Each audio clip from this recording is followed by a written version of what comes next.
This recipe is for the quickest pasta dish you'll ever make in your life, and it's absolutely delicious. It's called Quick Linguine and Tomato Lunch.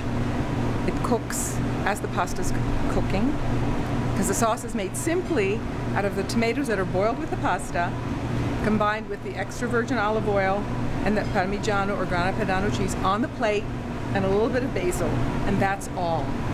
Okay, so we're going to put in the spaghetti, 2 tablespoons of salt approximately, and we stir it right away. We don't put oil in the pot when we're cooking pasta, because what happens when you do that is the oil coats the pasta and repels the sauce later. And it doesn't actually help to prevent the pasta from sticking together anyway. What you want to do is stir it constantly. That's how you prevent it from sticking together. This is going to take probably about 7 minutes. So we're going to cook that at the same time as we cook this. Believe it or not, now this is so simple there's hardly anything to do, right?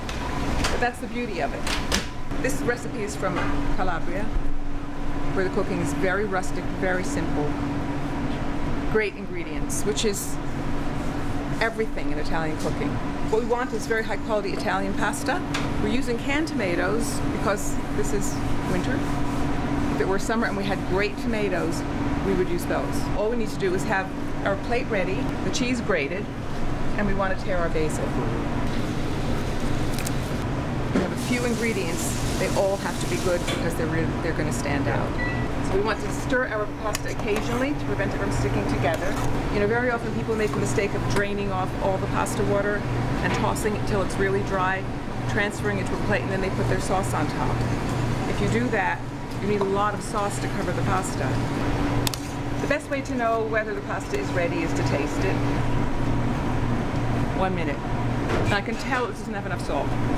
And also you have to remember that it's going to be drained, so it isn't like we're eating all that salt. It's better to put the salt in and let the pasta absorb the salt than to put salt on top. We don't usually want to do that with pasta. Right. If in doubt, it's ready. Wait to me. Okay, let's do it.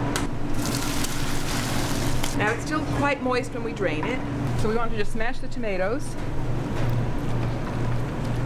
mix it together. Now the oil. This is very good quality, probably Sicilian oil. We tasted it, very fruity but soft. This is Grana Padano cheese. You're getting a lot of flavor from the olive oil and the cheese, and some sweetness from the tomato, and you're getting a lot of flavor from the nuttiness of the pasta itself. And that's it.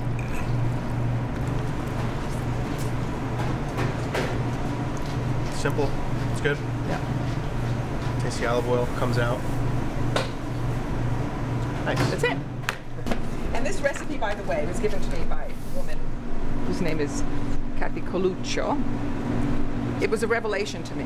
So, but you know, all of the recipes that Italian cookbook writers have in their books are from the Italian people.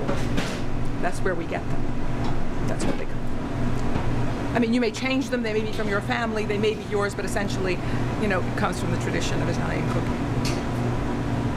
You know, there are thousands and thousands of different olive oils with different terroirs in Italy. Some oils may taste differently to you than to someone else.